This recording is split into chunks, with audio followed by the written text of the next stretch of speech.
papa. Alléluia. Je vous bénis tous au nom de Jésus, que Dieu vous bénisse. Amen, amen, amen, amen. Amen. Je bénis le Seigneur pour ce soir, je bénis Dieu pour ta présence, je bénis Dieu pour la présence de ta maison, de toute ta famille. Et à travers, comme j'ai toujours l'habitude de dire, que le Seigneur est en train de nous visiter à travers ce programme. Vraiment, nous ouvrons nos portes et le Seigneur se glorifie par les noms puissants de Jésus-Christ Nazareth. Amen. Que Dieu soit béni. À ce moment, bien-aimés dans le Seigneur, nous voulons partager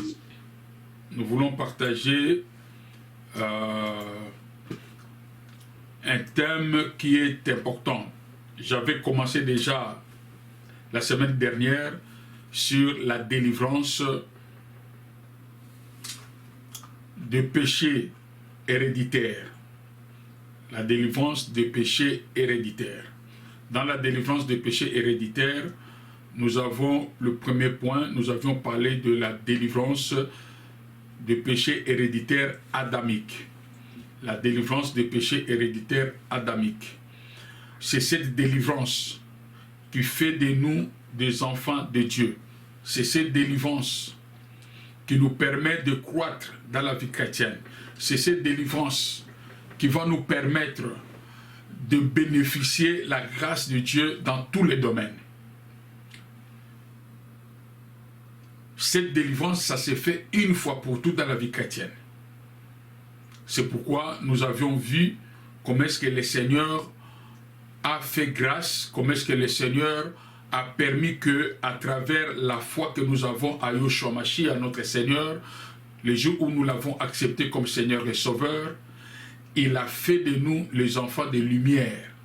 Nous avons eu le temps de lire certains versets qui nous confirment que ce changement radical intérieur qui s'est fait lorsque nous acceptons Jésus-Christ comme Seigneur et Sauveur. Et j'avais dit que la délivrance de la nature adamique, ce n'est pas l'effort d'un homme. C'est Dieu seul qui fait cette opération. L'opération a été faite sur la croix de Golgotha, là où la Bible nous déclare que Dieu nous a recréés en Yeshua. Là où la Bible déclare que notre vie ancienne a été crucifiée avec lui, mort avec lui, enterré avec lui, et nous sommes ressuscités en nouveauté de vie. Ce parcours-là, ça s'est fait une fois pour toutes. C'est pourquoi je vous avais dit, cela est comparable à un enfant qui vient de naître. Cet enfant ne peut pas rentrer encore dans le ventre de sa mère pour encore se renaître de nouveau. Non. La naissance, ça s'est fait une fois pour toutes. C'est pareil pour la naissance spirituelle. Si tu es né de nouveau, tu es réellement né de nouveau, c'est fini, tu deviens un enfant de Dieu. C'est pourquoi je vous avais dit avec assurance, si nous parcourons dans la Bible, nous allons voir qu'une telle personne ne peut jamais perdre son salut. Pourquoi? Parce que du fait que tous les mécanismes spirituels que Dieu a mis dans toi, c'est pour que tu puisses te maintenir, qu'il pleuve, qu'il neige, qu'il y ait des problèmes, qu'il y ait des soucis, l'abondance, la disette, tout ce qui peut arriver, la sémence que Dieu a mis en toi va te soutenir, te maintenir pour qu'un jour tu puisses vivre la gloire éternelle. C'est pourquoi Yeshua nous a dit, je ne le mettrai jamais dehors, celui qui vient à moi. Nous avons l'assurance, il dit encore, que nous sommes entre les mains de Dieu et nous sommes entre ses mains. Personne ne peut nous ravir.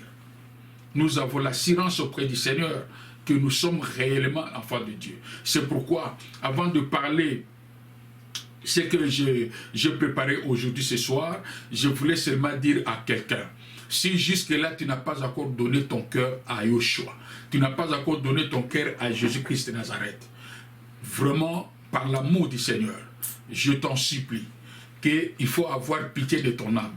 Ton âme est précieuse devant Dieu et devant le monde, voire même devant Satan. Satan nous envie. Si Satan voit quelqu'un donner son cœur à Dieu, il est dans l'envie. Il est d'envier la personne. Parce qu'il faut que cette personne ait eu la grâce d'aller vivre éternellement à côté de Dieu. Une occasion que moi je manquais. C'est pourquoi, bien-aimé, jusque-là, s'il y a quelqu'un qui me suit et que dans son cœur, il est conscient, il n'a pas encore donné son cœur à Dieu pour avoir la vie éternelle, le moment est encore là. Le temps de la grâce. La Bible dit, si vous attendez sa voix, n'endurcissez pas vos cœurs. Dieu n'envoie pas sa parole pour condamner, mais il envoie plutôt sa parole pour sauver. Jésus-Christ n'est pas venu pour nous condamner, mais il est venu pour nous sauver. C'est pourquoi il dit, à quiconque croit, si tu crois mon frère, tu crois ma soeur, quel que soit l'état de ton âme, si tu donnes ton cœur à Dieu, lui-même Dieu, le Tout-Puissant, va prendre en charge ta vie spirituelle, il va te transformer d'une façon spontanée. La délivrance spontanée, c'est ça la délivrance de la nature adamique. Ce que nous appelons l'héritier, le péché héréditaire adamique. Quand nous parlons de la nature adamique, c'est la nature du péché. C'est cette nature qui produit en nous toutes sortes de péchés que nous connaissons. C'est cette nature qui est l'esclave du péché. Incapable d'obéir à la parole de Dieu. Une nature rebelle devant Dieu. Une nature orgueilleuse devant le Seigneur. Une nature insensée devant Dieu. C'est pourquoi cette nature n'héritera jamais le royaume des cieux. C'est à cause de cela que le Seigneur Yoshua, Hamashiach, notre Seigneur Jésus-Christ de Nazareth, est venu pour nous donner une autre nature. Et cette nature s'est faite par la foi à travers sa mort et sa résurrection. C'est pourquoi la Bible nous dit, nous qui avons cru, notre vieil homme est mort avec Christ, d'abord crucifié avec lui, mort avec lui, enterré, enseveli avec lui, et dans sa résurrection, nous aussi nous sommes renouvelés et nous sommes ressuscités en nouveauté de vie. Nous sommes devenus des nouvelles créatures. Que Dieu soit béni. Cette opération-là, mes frères et sœurs, ça se passe une fois pour toutes. Une fois pour toutes. Je vais parler avec vous, par la grâce de Dieu, sur les fruits. Donc cela veut dire que cette transformation produit des fruits. Le premier fruit que nous connaissons tous, la Bible dit dans 2 Corinthiens chapitre 2 Corinthiens chapitre 5, versets 17 à 18. 2 Corinthiens chapitre 5, versets 17 à 18. La Bible nous dit, donc quelqu'un est en Christ. Si donc quelqu'un est en Christ, il est une nouvelle créature. Il est une nouvelle créature. Les choses anciennes sont passées. Voici, toutes choses sont devenues nouvelles. Verset 18 dit, et tout cela vient de Dieu. C'est pourquoi je dis que cette délivrance, l'homme ne participe pas dans cette délivrance. C'est Dieu seul qui fait le miracle. Quand toi tu crois en Jésus, Dieu commence à faire un travail pour te changer, te transformer dans quelques secondes. Te transformer pour que les choses changent dans ta vie directement. Tu changes la nature.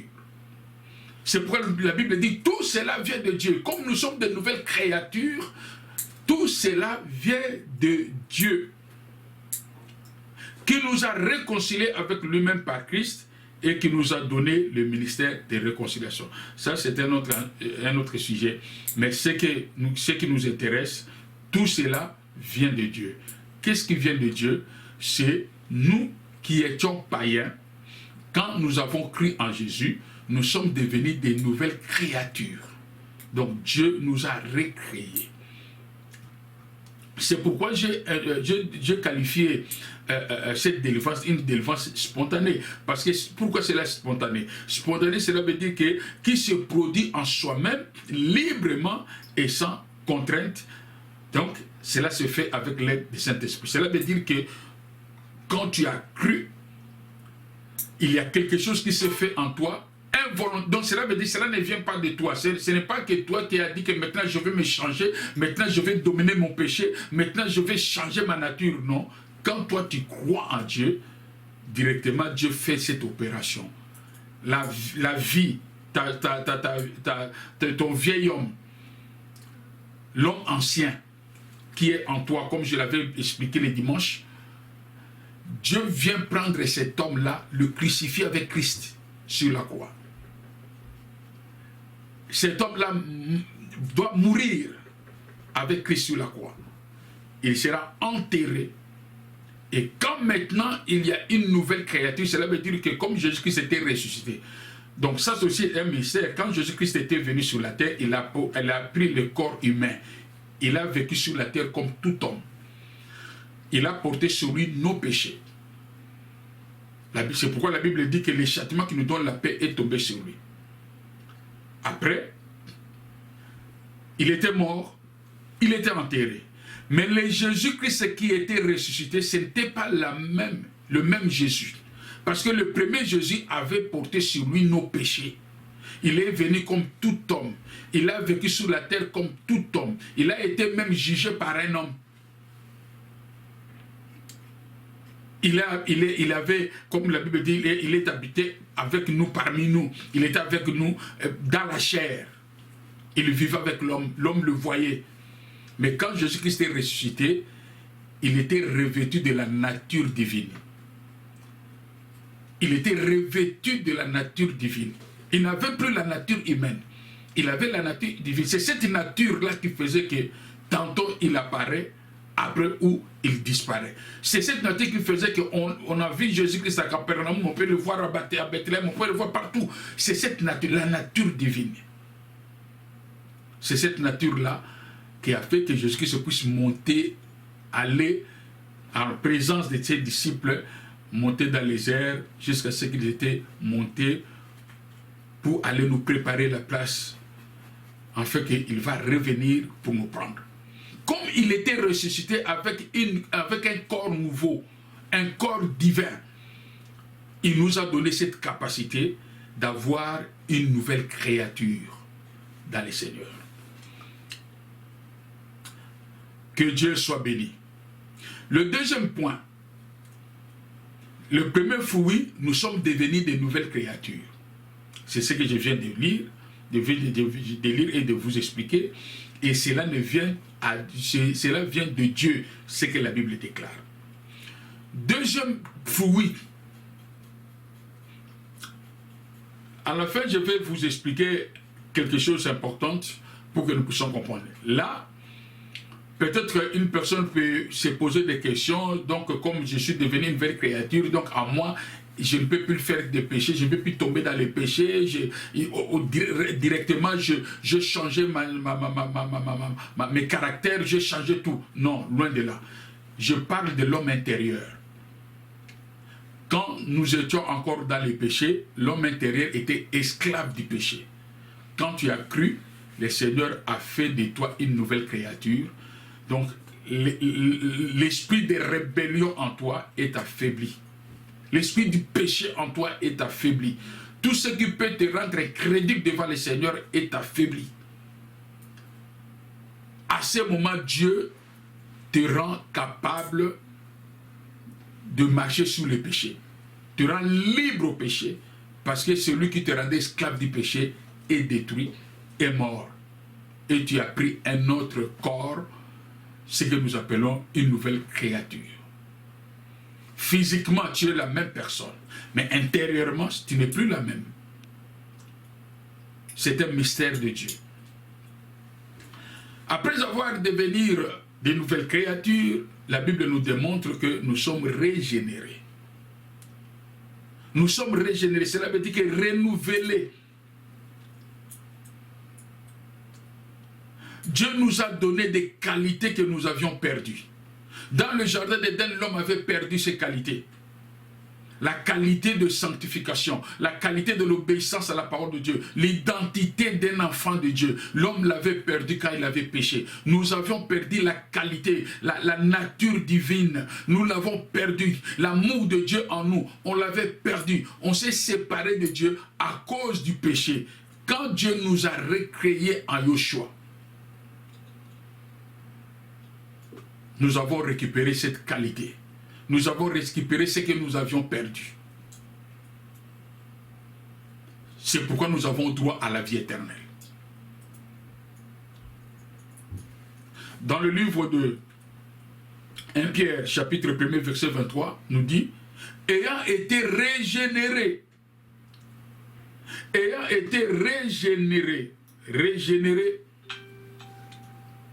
non par une semence corruptible, mais par une semence incorruptible, par la parole de Dieu vivante et permanente.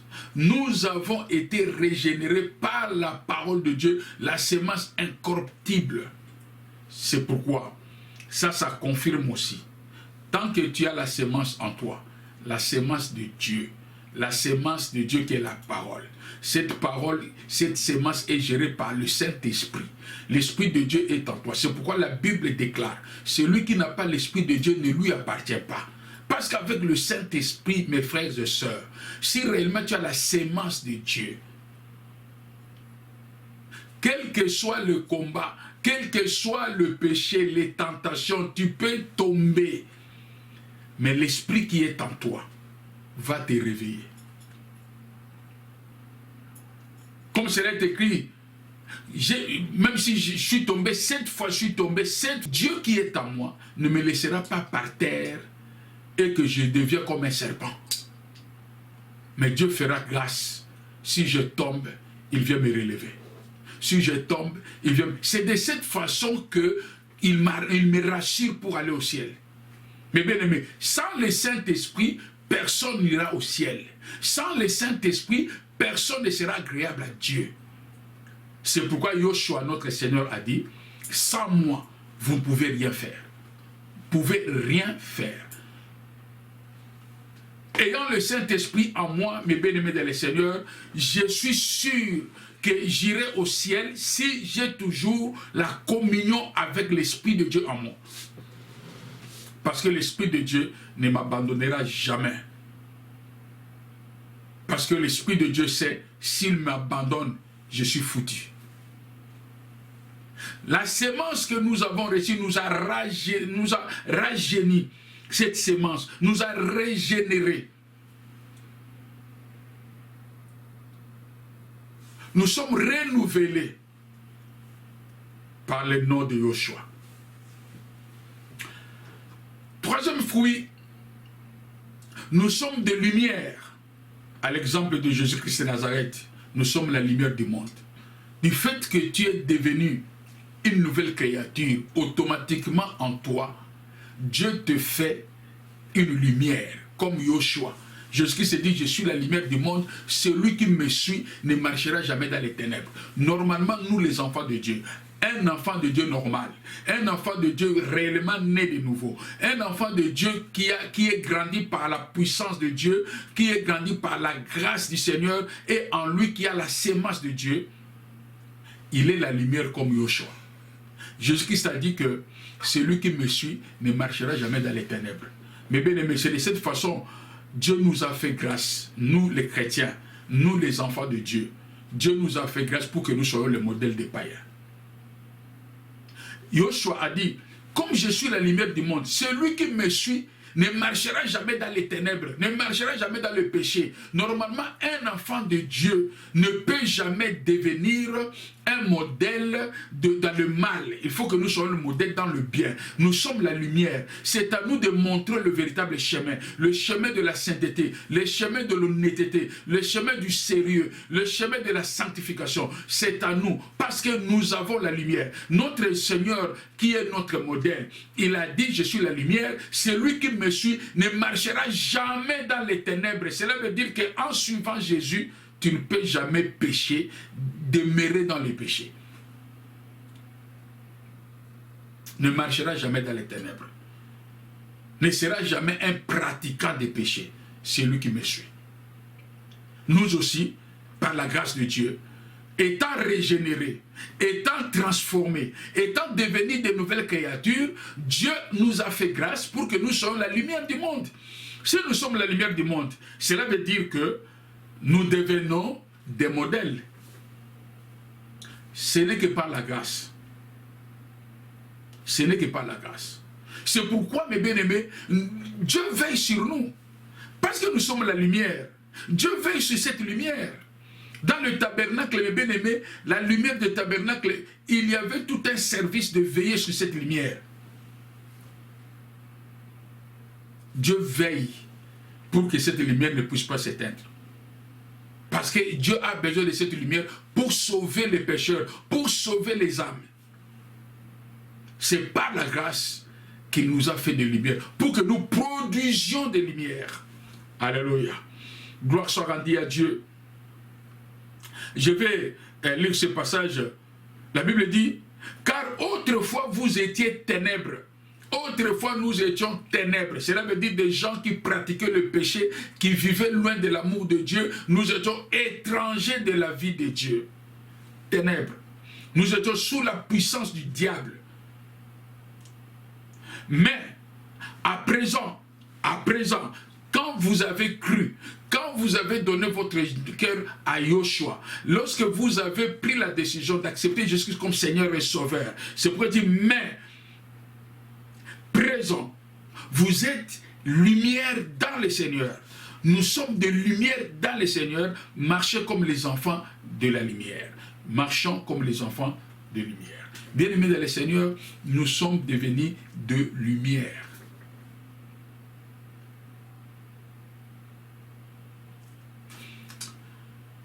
Nous passons. Un autre fruit, le quatrième fruit.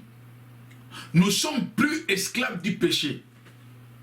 Nous ne sommes plus esclaves du péché. Là, nous avions lu, je vais reprendre ce verset dans le livre de Romains, chapitre 6, verset 6 à 7, nous dit, sachant que notre vieil homme, le vieil homme, la nature adamique, sachant que notre vieil homme, la nature adamique, l'homme du péché, la nature adamique, l'homme du péché, l'homme qui est l'esclave du péché, celui qui est vendu au péché,